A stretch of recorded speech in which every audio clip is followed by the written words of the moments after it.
നമസ്കാരം. മലയാളി വാർത്തയിലേക്ക് സ്വാഗതം.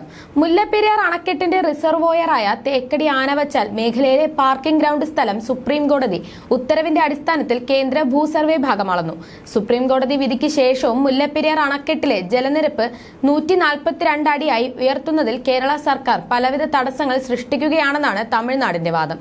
അണക്കെട്ടിന്റെ ജലസംഭരണിയായ തേക്കടി ആനവച്ചാലിൽ ഏക്കർ കണക്കിന് സ്ഥലം കേരളം സർക്കാർ കയ്യേറി പാർക്കിംഗ് ലോട്ട് നിർമ്മിച്ചുവെന്നാണ് തമിഴ്നാട് പറയുന്നത്.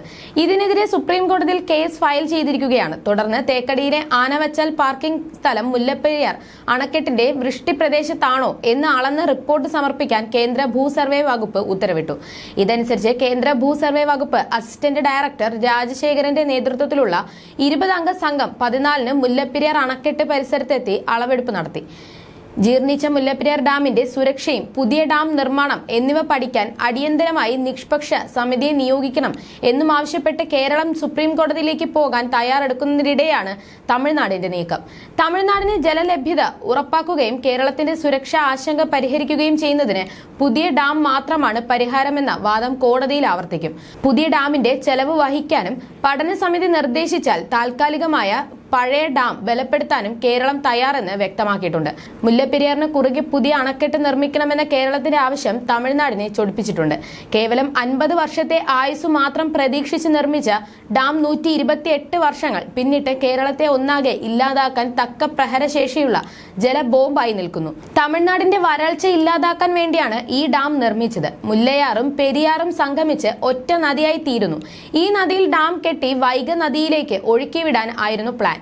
മുല്ലപ്പെരിയാറിൽ അണക്കെട്ട് നിർമ്മിക്കാനും ജലം സംഭരിക്കാനും ടണൽ വഴി വെള്ളം കൊണ്ട് പോകാനുമായി 800 ഏക്കർ വനഭൂമി പാട്ടക്കരാർ അനുസരിച്ച് കേരളം തമിഴ്നാടിന് വിട്ടുകൊടുക്കുകയായിരുന്നു.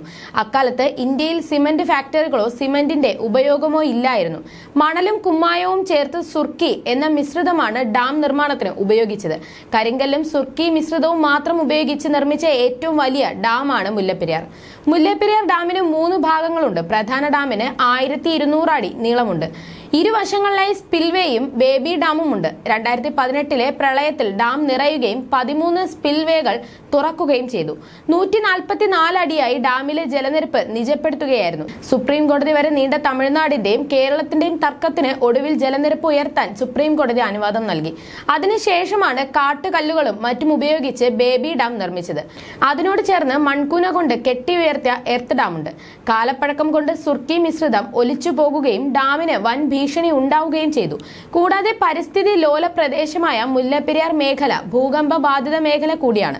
അനേകം തവണ ചെറിയ ഭൂചലനങ്ങൾ ഇവിടെ ഉണ്ടായിട്ടുണ്ട്. മേഘവിസ്ഫോടനം കൊണ്ടോ പ്രളയം കൊണ്ടോ ബലക്ഷയം കൊണ്ടോ ഡാം തകരാൻ സാധ്യതയുണ്ടെന്ന് ജനങ്ങൾ ഭയപ്പെടുന്നു.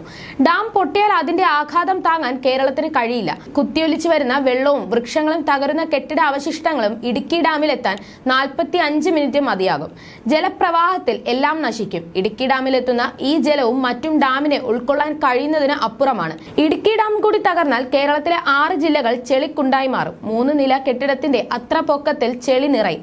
കേരളം 3 ഭാഗമായി വിഭജിക്കപ്പെടും. ഒരു ദുരന്തമുണ്ടായാൽ കുറഞ്ഞത് 35 ലക്ഷം മനുഷ്യരുടെ ജീവനും അവരുടെ സകല സമ്പത്തും നഷ്ടമാകും. ജീവിച്ചിരിക്കുന്ന ജനങ്ങൾ പകർച്ചവ്യാധികൾ കൊണ്ടും പട്ടിണി കൊണ്ടും നരകിക്കും. വിദഗ്ധമായ പലരും ഈ കാര്യങ്ങൾ ചൂണ്ടിക്കാട്ടുകയും പ്രതിവിധികൾ കാണണം എന്ന് നിരന്തരം ആവശ്യപ്പെടുകയും ചെയ്യുന്നുണ്ട്.